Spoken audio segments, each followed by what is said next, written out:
ఏమిరా బాలరాజు? ఖాళీగా తిరుగుతున్నా. ఏం లేదు సార్, బీటెక్ అయింది, ఎంజాయ్ చేద్దామని. ఆహా, ఖాళీగా ఉండి ఎంజాయ్ చేస్తావా?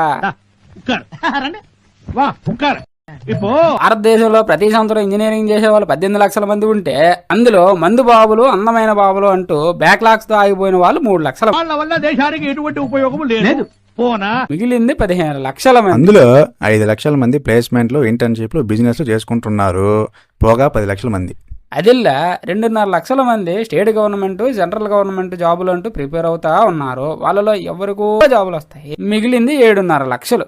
అందులో 50,000 అమ్మాయిలు పెళ్లి చేసుకుని సంఘలో పిల్లలు నేర్చుకుని మొగుడిని టార్చర్ పెడతా ఉన్నారు. పోనా 7 లక్షలు. అదిల్లా 4 లక్షల మంది C language, Java, Python, data science అంటూ కోచింగ్ సెంటర్లో మగ్గిపోతా ఉన్నారు. వాళ్ళకి అదేం అర్థం కాదు, ఎప్పటికీ జాబ్ కొట్టలేరు.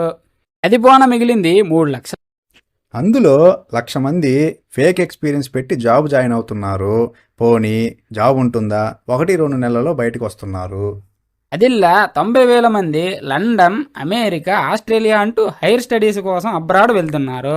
ఇంకా మిగిలింది నిత్యం 1,10,000. ఇంటర్నెట్ స్టాటిస్టిక్స్ ప్రకారం 1,09,995 మంది రకరకాల వీడియోలు చేసి సోషల్ మీడియాలో పెట్టి ఫేమస్ అవుతున్నారు. ఇక మిగిలింది 5 మంది.